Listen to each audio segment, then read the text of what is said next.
হৃদয় জুড়ানো সবুজ শ্যামল বৃক্ষরাজির ছায়া ঘেরা পাখ পাখালির কলকাকলিতে মুখরিত ইট পাথরের নগরীতে এ যেন এক টুকরো মরুদ্যান। চলুন আপনাদেরকে ঘুরিয়ে নিয়ে আসি আজকে একটি মরুদ্যান থেকে। এই মরুদ্যান আরব দেশের মরুভূমির মধ্যে অবস্থিত কোনো মরুদ্যান নয়। হ্যাঁ, ঠিকই ধরেছেন, আপনাদেরকে যে এলাকায় আজকে নিয়ে এসেছি এটা সিআরবি সেন্ট্রাল রেলওয়ে বিল্ডিং। আক্ষরিক অর্থে তাই, কিন্তু সিআরবি এখন আর মাত্র একটা বিল্ডিংই নয়, বিল্ডিংয়ের গণ্ডি ছাড়িয়ে গেছে অনেক আগে। চট্টগ্রামবাসীর সামাজিক সাংস্কৃতিক ঐতিহ্যের কেন্দ্রবিন্দু এই পাহাড়ি এলাকা। ছোট বড় মাঝারি নানা প্রজাতির হাজারো বৃক্ষের সমাহার রয়েছে চট্টগ্রামের এই স্থানটিতে, যার আরেক নাম ফুসফুস। চট্টগ্রামের ফুসফুস। চট্টগ্রামের মানুষের কাছে এটা ফুসফুস ছাড়া আর কিছুই নয়। চট্টগ্রামের অক্সিজেন সাপ্লাইয়ের প্রধানতম উৎস এটি। সিআরবি মূলত বাংলাদেশ রেলওয়ের পূর্বাঞ্চলের সদর দপ্তর। এর অবস্থান চট্টগ্রামের কোতোয়ালি থানা এলাকায়। সিআরবির পশ্চিমে পাহাড়তলির দামপাড়া লালখান বাজার, উত্তরে স্টেডিয়াম সার্কিট হাউস, পূর্বে এনায়েত বাজার বাটালি রোড, আর দক্ষিণে হলো কদমতলী এলাকা এবং পলো গ্রাউন্ড মাঠ।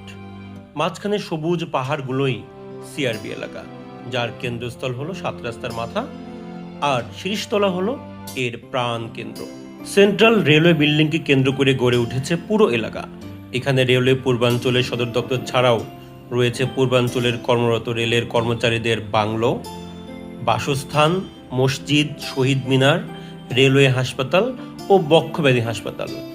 ব্রিটিশ ইস্ট ইন্ডিয়া কোম্পানি বাংলার দেওয়ানি লাভ করে 1765 সালে, কিন্তু এরও 5 বছর আগে 1760 সালেই তারা চট্টগ্রামের দখল সম্পন্ন করে। আসাম বেঙ্গল রেলওয়ে সদর দপ্তর হিসেবে 1872 সালে ব্রিটিশ সরকার সিআরবি তথা সেন্ট্রাল রেলওয়ে বিল্ডিং নির্মাণ কাজ সম্পন্ন করে। এখান থেকেই কার্যক্রম চলতে থাকে আসাম বেঙ্গল রেলওয়ে। বিল্ডিংটি দেখতে রেলের লোকোমোটিভ বা ইঞ্জিনের মতো। মূল বিল্ডিংটি 4 তলা। মুক্তিযুদ্ধের সময় এই বিল্ডিংয়ের কিছু অংশ ক্ষতিগ্রস্ত হলেও পরে তা মেরামত করা হয়েছে।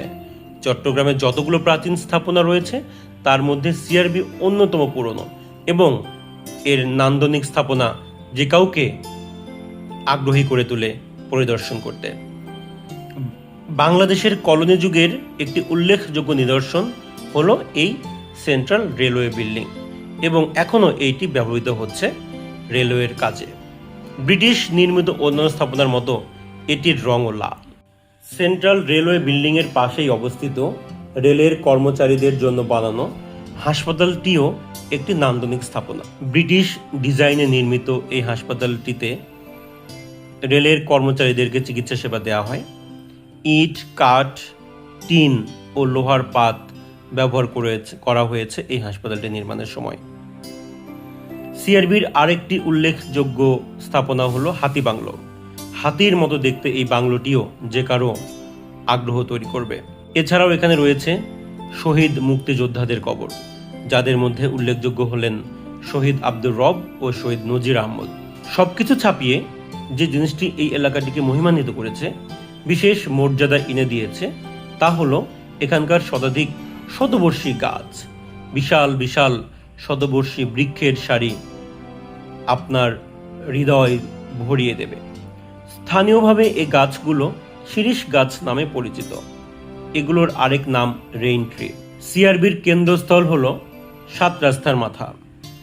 বাংলাদেশে আরও 2টি বিখ্যাত সাত রাস্তা আছে, একটি বগুড়ার সাত মাথা আর একটি ঢাকার সাত রাস্তার মোড়। সাত রাস্তার মাথা থেকে দক্ষিণে কদমতলির দিকে যেতে রাস্তার দুই পাশে এবং রাস্তার মাঝখানে দেখা মিলবে অসংখ্য বড় বড় গাছ।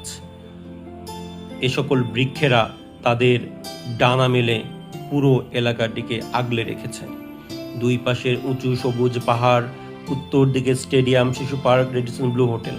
একসময় স্টেডিয়াম, শিশু park, Radisson blue, circuit house এই এলাকাটা ছিল সবুজে পূর্ণ এবং বিশাল উন্মুক্ত জায়গা, কিন্তু ক্রমেই সেগুলো পরিপূর্ণ হয়েছে এক কংক্রিটের জঞ্জালে। সাত রাস্তার মাথা থেকে দক্ষিণে কদমতলির দিকে যেতে রাস্তার দুই পাশে এবং রোড ডিভাইডারের ওপর মাঝখানে দেখা মিলবে অসংখ্য বড় বড় বৃক্ষের। সাত রাস্তার মাথা থেকে স্টেডিয়ামের দিকে যেতে সিআরবির যে অংশটুকু এখনো অবশিষ্ট আছে, সেটাও যে কোনো পথিকের হৃদয়ে নাড়া দিয়ে যাবে। দুই পাশের সবুজ পাহাড়, বিশাল বিশাল বৃক্ষরাজি, পাখির কলকাকলি মুখর ছায়া ঘেরা জায়গাটা চোখ ও মন দুটোই ভরে যায়।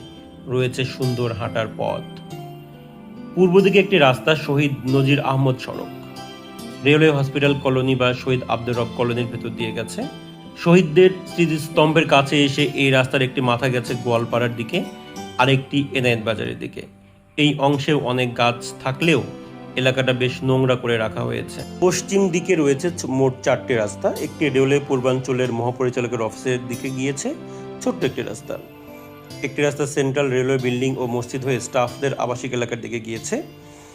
বিল্ডিং এর সৌন্দর্য দেখতে চাইলে যেতে হবে এই পথে। এ পথে গেলেই দেখা মিলবে হাতি বাংলো সহ অন্যান্য পুরনো বাংলোগুলোর। এই পথে যতই ভেতরে যাওয়া যায় ততই সবুজের ছোঁয়া মনকে ছুঁয়ে যায়। কিন্তু সেন্ট্রাল রেলওয়ে বিল্ডিং এর পরের অংশটুকু সর্বসাধারণের জন্য উন্মুক্ত নয়। স্টাফদের আবাসিক এলাকা হয় তা এখন সংরক্ষিত এলাকা। সিআরবি থেকে পাহাড়ের নিচে তাকালে দেখা যাবে পাহাড়ের গায়ে ধাপে ধাপে এক একটি রাস্তা, আর রাস্তার দুই পাশে প্রকাণ্ড সব বৃক্ষরাজি।